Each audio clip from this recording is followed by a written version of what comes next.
Oriéntese, programa periodístico de opinión desde todos los municipios de Antioquia. Buenas amigos y amigas de Oriéntese. En las últimas semanas hemos hecho una serie periodística con diferentes personajes con el tema del acuerdo final del conflicto que por 52 años se ha llevado en este país con las FARC. Hay una posibilidad enorme de que en las próximas semanas se firme ese acuerdo final que acabaría un conflicto que ha desangrado, que ha horrorizado, que ha puesto en tragedia regiones enteras. Y estamos hoy con Carlos Mario Zuluaga, él es el director de Cornare, exalcalde del municipio de Granada, una persona que fue víctima de los diferentes actores armados. El mismo Granada fue destruido. Para que también nos ayude un poco a entender qué se siente en una región golpeada por el conflicto, que haya un acuerdo final, por lo menos con uno de los grupos que creó más terror y más lágrimas en este territorio del oriente antioqueño. Doctor Carlos Mario, bienvenido a Oriéntese.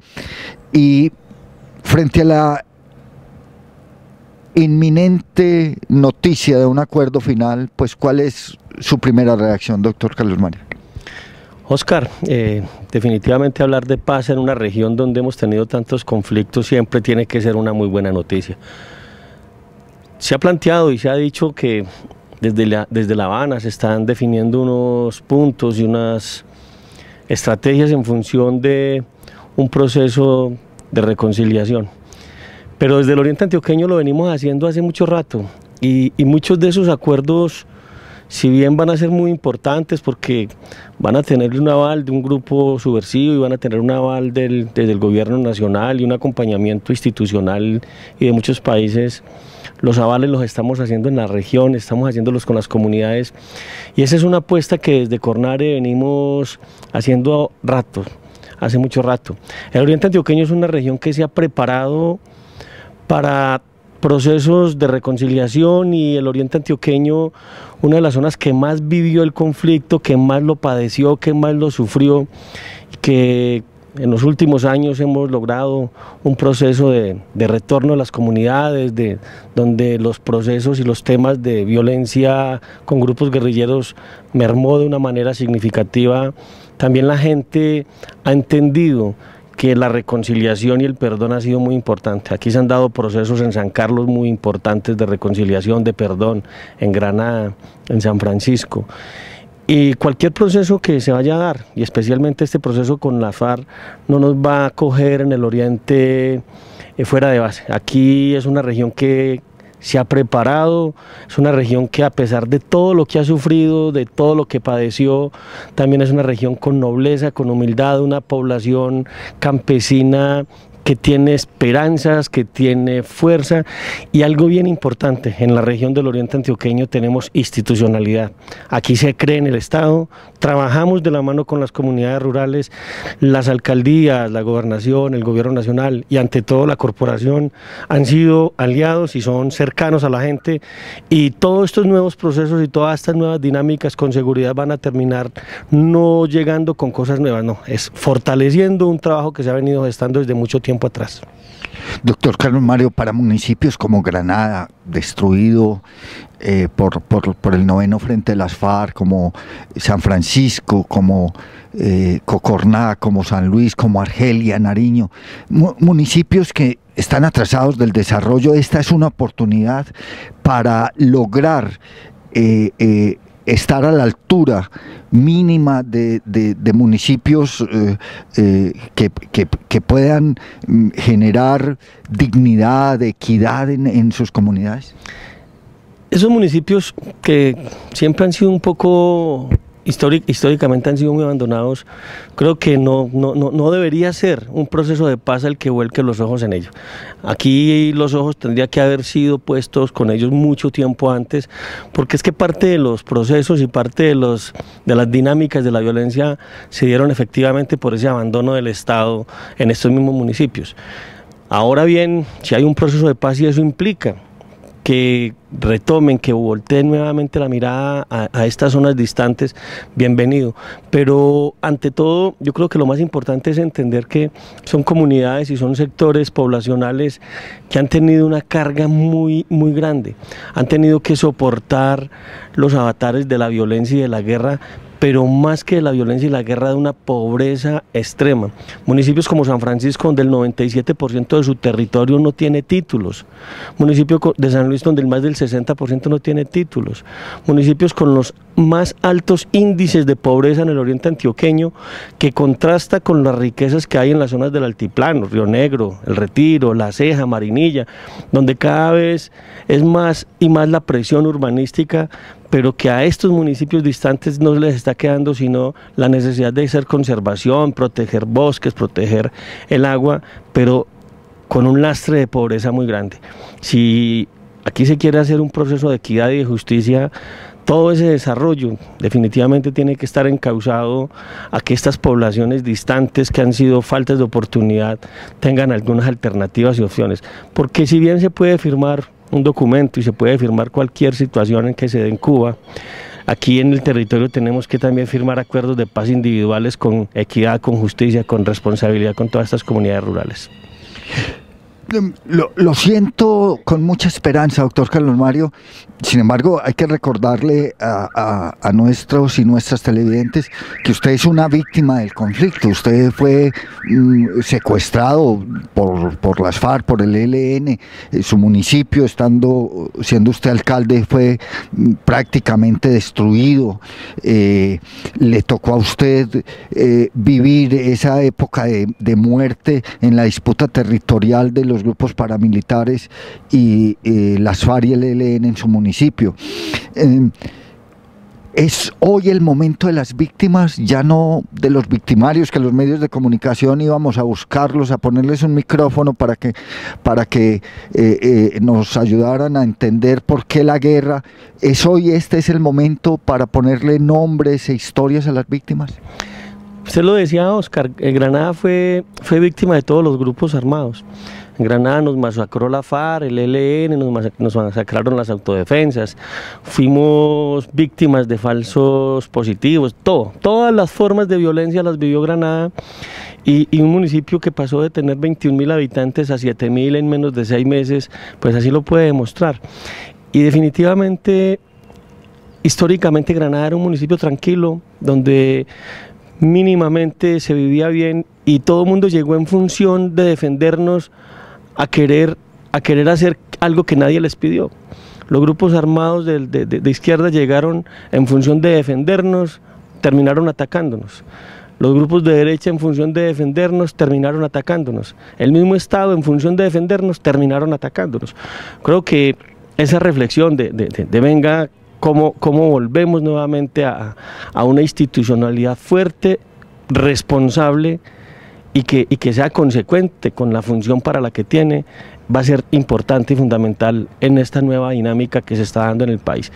Y las víctimas, como todos, y no solamente víctimas, incluso victimarios, porque aquí también hay que entender que muchos de nuestros campesinos que hicieron parte de esas filas de los grupos armados fueron llevados contra su voluntad, y muchos ni siquiera contra su voluntad, fueron casi que obligados por las mismas circunstancias del conflicto y por las mismas dinámicas de la guerra a asumir posiciones que con seguridad no era lo que hubieran querido para sus vidas. Aquí tenemos que saber que es un territorio donde hemos construido muchas ilusiones y muchas esperanzas, y que bueno, si esta es una nueva oportunidad y una nueva opción, todos tenemos que darnos esa opción. Y Granada con seguridad va a ser un municipio que, como en su momento se repuso no solamente a la masacre de los grupos de autodefensa, sino también a las tomas armadas de la FARC y el ELN, también va a ser un municipio que va a acoger todos estos nuevos escenarios de paz y todos estos nuevos escenarios de vivencias, para que definitivamente podamos construir lo que todo el mundo ha soñado, que es vivir tranquilos, con oportunidad, con justicia, con alternativas, donde podamos volver a ser esos municipios alegres y felices que siempre tuvimos, que lo perdimos durante mucho tiempo, pero que nuestros hijos tienen el derecho de volverlo a vivir. Doctor Carlos Mario, se está hablando un elemento nuevo de esta negociación comparada con otras negociaciones que han habido en este país y en el mundo, de la territorialidad para la paz. Un momento para pensarnos nuevamente como territorio, para ponernos objetivos, para volver a juntarnos, para que quien sea el protagonista sea el territorio y no las instituciones, un nuevo momento para que las comunidades vuelvan a tener esperanza, a soñar, a ponerse en metas de desarrollo. Muy importante el tema de los territorios y las consolidaciones locales. Lo que uno le inquieta es: muchos de los aspectos que se han hablado y se han negociado en La Habana son situaciones que debían de haberse dado sin necesidad de una negociación. Muchas de las cosas que se han dado en La Habana tendrían que haberse hecho en este país por simple dinámica de un país donde la población rural estaba reclamando desde muchos años atrás oportunidades y alternativas. Muchos de los escenarios y de las cosas que se están hablando en La Habana son todas esas cosas que desde el oriente antioqueño, inclusive hace 30 años antes de que tuviéramos grupos armados en la región, se discutían, que fue lo que generó la creación de CORNAR en esos movimientos ciudadanos locales. Muchos de esos temas son simplemente lo mínimo que en un país como Colombia deberíamos de haber tenido. Eso, bien, se da por una negociación, pero ahí es donde uno dice que muchos de esos temas no solamente, o como se ha dicho, son concesiones para un grupo armado, no, eso son concesiones para gentes del pueblo que lo hemos reclamado y que lo hemos solicitado, que no debieran haberse dado bajo unas presiones y unas mesas de acuerdos por un intercambio en un momento de guerra y de bala. Eso debía haberse dado por un intercambio de comunidad, de población, con el Estado, de tantos reclamos que se habían hecho históricos. Pero hoy los tenemos bajo esta nueva modalidad, pues de una u otra manera era lo que buscábamos. Hace 30 años en los movimientos ciudadanos del oriente antioqueño buscábamos oportunidades, buscábamos opciones de tierra, buscábamos recursos para el agro, buscábamos titulación de predios, buscábamos desarrollos locales. Pues hoy se están dando bajo esta dinámica. Hubiéramos querido que se hubieran dado sin necesidad de tantos muertos, sin necesidad de tanta bala. A eso hay que apostarle, porque tampoco, o por lo menos en estos primeros puntos o en esos temas que tienen que ver específicamente con el sector rural, con el desarrollo local, no son ahora, con toda certeza, y así hay que decirlo, no son unos logros que se dieron porque la FARC quiso ir a simplemente ir a cogerlos y ponerlos en un papel. Yo creo que eran reclamaciones que veníamos haciendo y que se venía haciendo desde la región hace muchos años. Y por supuesto que por no haberse hecho eso, el Estado fue ilegítimo y permitió entonces esos corredores de guerra que vivió el oriente antioqueño. Usted acaba de hablar de CORNAR, doctor Carlos Mario, usted es el director, usted es como el gobernador de estos 26 municipios que son el área CORNAR, los 23 del oriente y los 3 más que tiene en el nordeste y en Magdalena Medio. El papel, ¿cómo ve usted el papel de CORNAR en este nuevo momento que se genera a partir de esos acuerdos con las FARC y ojalá con el ELN sea muy pronto? El tema ambiental va a ser fundamental. Si bien lo ha sido, ahora toma mayor relevancia. Lo ambiental es la gran riqueza que tenemos en el oriente antioqueño. Lo ambiental tiene que ser un referente de desarrollo y un referente de equidad y de justicia. Nosotros tenemos gran cantidad de bosques, cerca de 320.000 hectáreas todavía disponibles para conservar y proteger. Pero allí donde están los bosques, donde está nuestro páramo de Sonsón, donde tenemos esas gran riquezas y nacimientos de agua, están viviendo la gente más pobre y con mayores índices de necesidades básicas, y todas muchas sin satisfacer. Y cuando hablamos de un tema de posconflicto no podemos hablar de que tenemos simplemente que mirar las zonas urbanas y las zonas de concentración, sino que históricamente hemos tenido unas grandes riquezas donde hay una gran pobreza. Y esa es una tarea que desde CORNAR venimos haciendo, es cómo buscamos que se armonice ese gran desarrollo de los centros como el altiplano del oriente antioqueño, donde se genera la riqueza, pero donde se consumen todos los bienes y servicios ambientales, y que también estas zonas distantes, donde están los bienes y servicios ambientales, pero también donde está la gran pobreza acumulada, puedan como mínimo tener oportunidades y alternativas. Y allí sí podría uno entrar a hablar entonces de posconflicto, porque posconflicto no es un documento, ni posconflicto simplemente es un discurso, posconflicto no es una firma, no, posconflicto son hechos concretos y reales. Y hablar de hechos concretos y reales es entender de que muchos de nuestros campesinos no tienen una opción diferente de que conservar y proteger los bosques, porque allí no les podemos llevar ni vacas, ni les podemos llevar cacao, ni café, porque las condiciones climáticas y ambientales no les permite esto. Y los proyectos productivos no pueden seguir siendo los que se sueñen en Bogotá, en los escritorios, en las oficinas. Los proyectos productivos tienen que ser en la región, y hay proyectos productivos que es conservar y proteger bosques. Y aquí no lo hemos entendido, aquí hemos creído de que conservar y proteger los bosques es una responsabilidad del campesino, y desafortunadamente el campesino más pobre. Conservar y proteger el bosque, conservar y proteger el agua, conservar y proteger los recursos naturales es un proyecto productivo y de los más importantes. Y allá tenemos que apostarles. En ese trabajo vamos a estar muy articulados con, obviamente, la gobernación de Antioquia, que ha sido un gran compañero en todas estas luchas en el oriente antioqueño. El gobierno nacional le va a tocar desde el Ministerio de Ambiente entrar a entender de que no solamente es comprándole tierras a los campesinos y muchas veces propiciando desplazamiento que se conserva, o simplemente generando y definiendo nuevas zonas de reserva y de protección para decirle a los campesinos que viven allí que no pueden hacer nada. No, aquí tenemos que cambiar un poco esa mentalidad que ha habido desde el conservacionismo a punta de sacar la gente de los campos.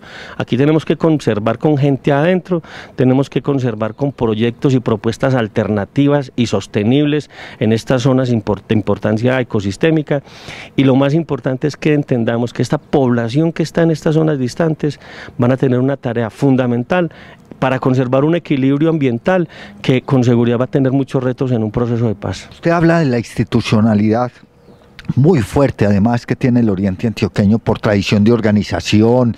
Yo creo que esta es una de las regiones con más organización social que hay en el país y con más procesos sociales. Por lo tanto, no se requiere generar nueva institucionalidad para este momento. ¿Se trata entonces de fortalecer la que hay? Yo no digo no sé hasta dónde podremos hablar de nuevas institucionalidades o no, pero lo que sí sé y que es muy importante es que aquí ya hemos pasado por procesos no solamente de desarrollo local, sino de formación y capacitación.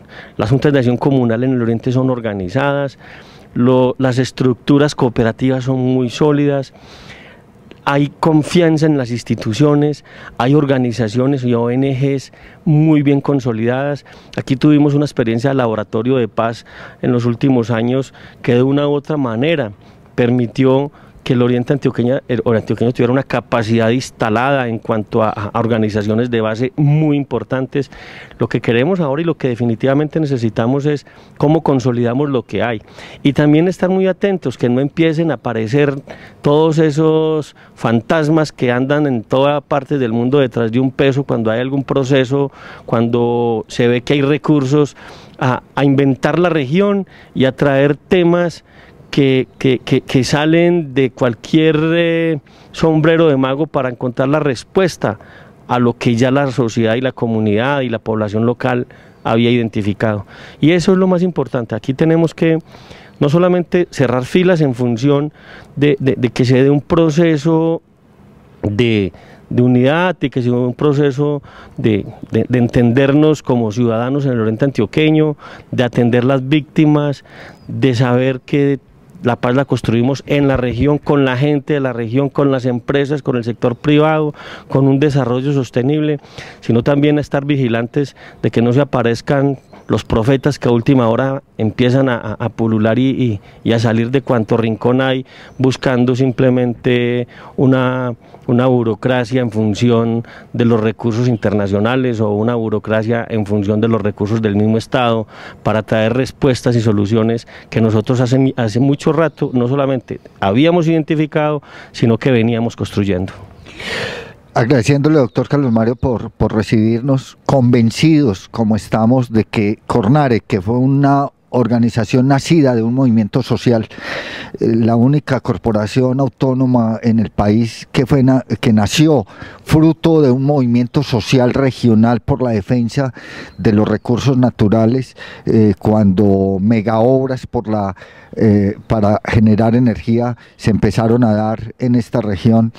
Tiene que jugar un papel fundamental en este nuevo momento, entre otras cosas porque es la organización más legítima, y eso no solo lo muestran las estadísticas, sino que lo dicen los campesinos en todas las regiones, en las 1056 veredas que tiene esta región del oriente antioqueño.